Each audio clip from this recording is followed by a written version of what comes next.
Exodus chapter 4.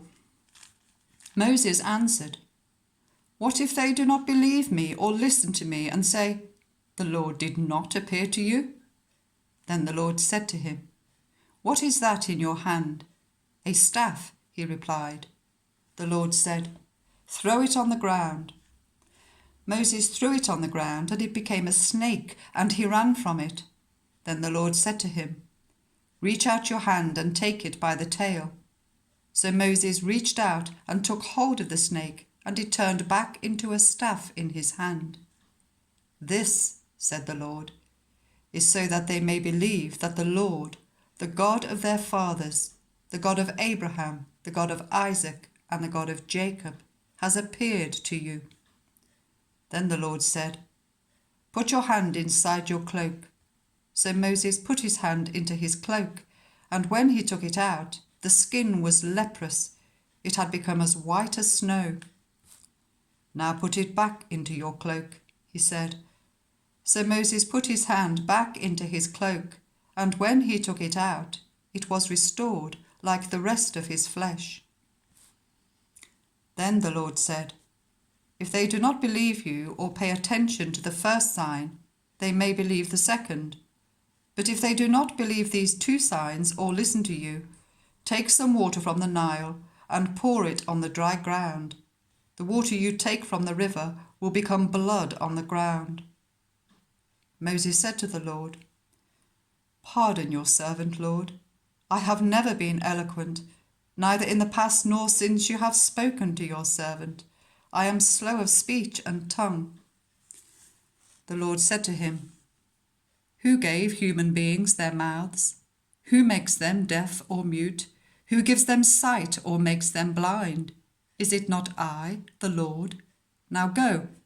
I will help you speak and will teach you what to say." But Moses said, "Pardon your servant, Lord. Please send someone else." Then the Lord's anger burned against Moses, and he said, "What about your brother Aaron the Levite? I know he can speak well.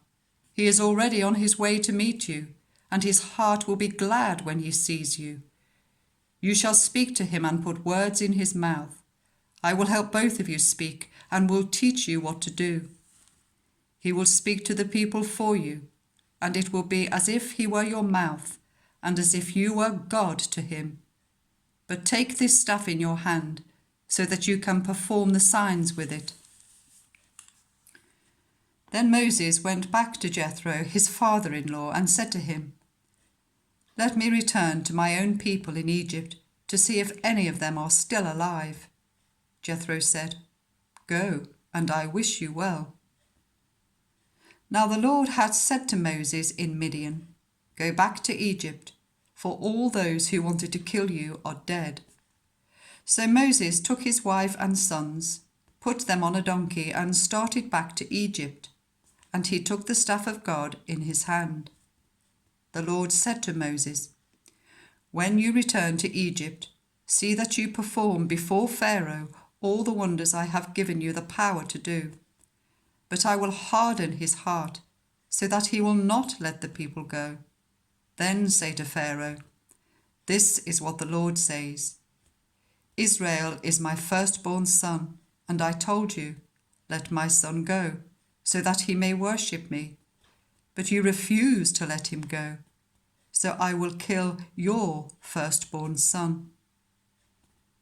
At a lodging place on the way, the Lord met Moses and was about to kill him.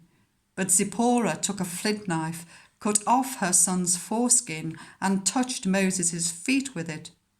"Surely you are a bridegroom of blood to me," she said. So the Lord let him alone.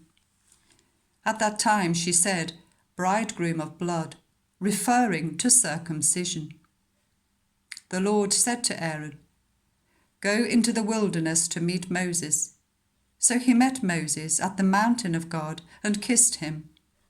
Then Moses told Aaron everything the Lord had sent him to say, and also about all the signs he had commanded him to perform. Moses and Aaron brought together all the elders of the Israelites, and Aaron told them everything the Lord had said to Moses. He also performed the signs before the people, and they believed. And when they heard that the Lord was concerned about them and had seen their misery, they bowed down and worshipped.